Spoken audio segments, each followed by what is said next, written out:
devient complètement obsessif.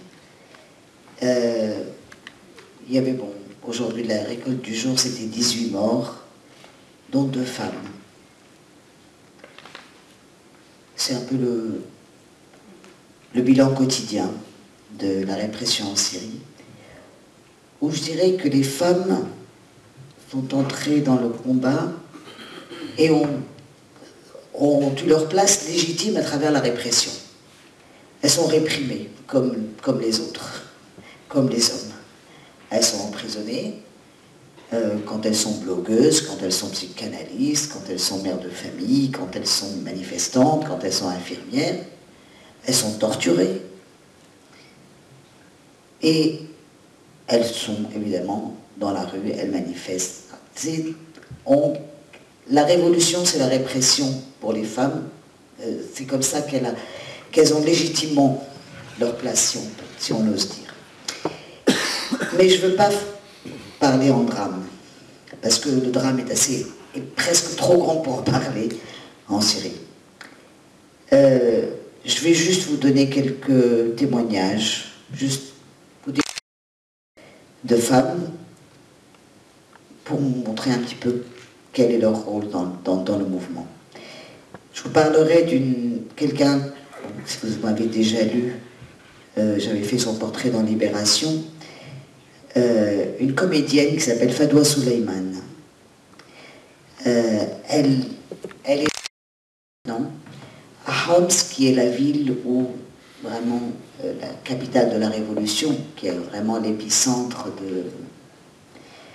de la révolution syrienne. Cette femme a plusieurs caractéristiques. D'abord, c'était une comédienne très connue dans le pays. Elle était très belle, elle avait toujours des rôles dans les feuilletons télévisés. Et là, elle mène la révolte. C'est elle. Elle s'est coupé les cheveux à la garçonne. Et elle est presque tous les jours dans la place centrale des manifestations pour appeler, haranguer les foules, dire son opposition au régime et surtout encourager. Elle est là, elle joue un peu la comédie, elle a un talent formidable et ses arguments, quand on les écoute, sont d'une simplicité. Il faut qu'on gagne parce qu'on a raison. C'est très simple. Parce qu'on est courageux, parce que la justice est avec nous, donc on va gagner. Et quelque part, cette chose très élémentaire qu'elle répète tout le temps, parce qu'on est un pays civilisé, parce qu'on a des milliers d'années de civilisation, donc forcément, on doit gagner. On doit gagner notre révolution, malgré les sacrifices, et il faut le faire pacifiquement.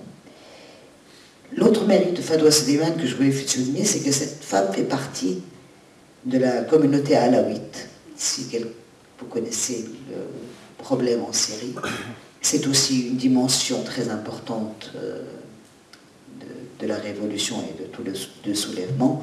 C'est la minorité dont fait partie donc le président Bachar al-Assad. Et sa rébellion à Fadwa contre le pouvoir, c'est considéré comme de la haute trahison par rapport au pouvoir d'Assad. L'autre femme dont je voulais vous parler, elle est à Damas. Et elle, ce serait peut-être pas exagéré de dire, comme Fadwa d'ailleurs, elle a inventé une révolution pacifique à la Gandhi. C'est une avocate, elle a 35 ans à peine, elle s'appelle Razan Zaitouneh. Elle avait commencé depuis qu'elle a 22 ans à défendre les prisonniers, à prendre des autorisations, et des prisonniers politiques bien sûr.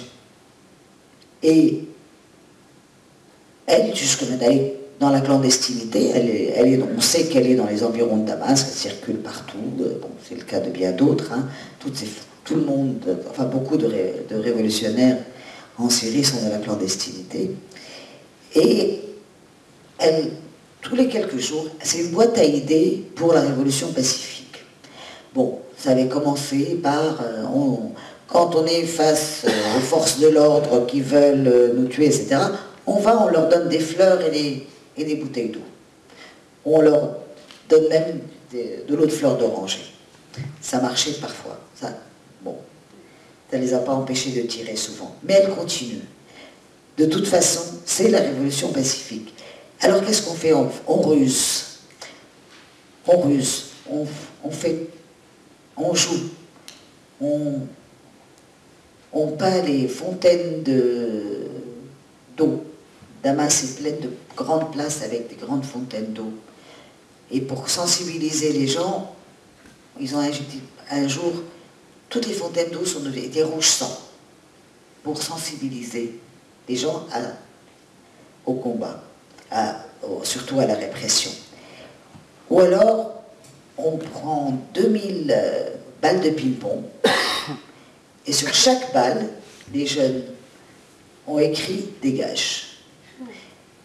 Et Damas est surplombé d'une colline, et là ils ont jeté les 2000 balles de ping-pong du haut de la colline, donc c'est une zone très résidentielle, où c'est des gens qui n'ont pas bougé du tout. Et ces balles de ping-pong, du coup, les forces de sécurité se sont agitées dans tous les sens pour ramasser les balles de ping-pong. Donc ils ont dégagé le reste de la ville. Et du coup, Razan avait organisé une manifestation dans l'autre partie de la ville, une fois que les forces de sécurité étaient retirées. Bon, je vous raconte ces anecdotes parce que c'est ça qui donne la foi un petit peu à ces gens sur qui on tire tous les jours, de se dire qu'il y a un mouvement qui mérite qu'on continue de se battre. Et grâce à des personnages comme ça qui leur donnent simplement le courage d'aller tous les jours affronter les tirs, la mitraille. Je vous dis, en ce moment, c'est une moyenne, 20 morts par jour. La dernière femme dont je voulais parler, elle n'est pas connue du tout. C'est une femme, une mère de famille, s'appelle Ayman, dans un quartier populaire de Damas où il y a eu l'attentat il y a 3 jours. Cette femme a 6 enfants, donc 4 jeunes garçons qui participent aux manifestations. Elle n'était jamais sortie de chez elle. Enfin, il y avait dans sa vie que s'occuper de ses enfants, de sa maison, de la cuisine, etc. Et maintenant, pour protéger tout son monde, elle est devenue une sorte de pilier de la révolution dans tout son quartier, qui est un immense quartier. Et c'est elle qui va, quand les jeunes manifestants ont un problème, c'est elle qui va porter un téléphone portable ou une recharge, aller prendre un autre t-shirt pour un jeune garçon qui a été repéré dans son t-shirt rouge, donc il faut lui porter un t-shirt noir, qui protège les manifestants quand ils passent devant chez elle, qui sont poursuivis. Elle ouvre la porte, elle les accueille tous. Et elle est devenue une vraie leader de la révolution, alors qu'elle était une simple mère de famille. Voilà, je ne voulais pas donner plus que ça. C'est juste que, bon, faut dire, pour la révolution syrienne, qui est malheureusement loin d'être encore aboutie, le choix, c'est mourir plutôt que d'être humilié.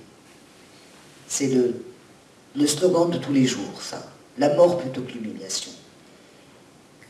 Et je crois que tout ce que le message que j'ai envie de passer, c'est qu'il ne faut pas laisser se banaliser ce problème. La situation en Syrie, je comprends qu'elle soit lassante, banale, et que l'on peut entendre tous les jours la même chose d'une vingtaine de manifestants tués, horriblement tués, par les forces de l'ordre, et voilà, ça continue, ça fait bientôt 10 mois complets. Tout ça pour vous dire que les femmes, je reconclurai comme j'avais commencé, le combat des femmes est le combat de tous les autres, et que c'est par leur sacrifice aussi, que dans le cas syrien, mais je crois dans le cas de toutes les autres aussi, elles s'imposent.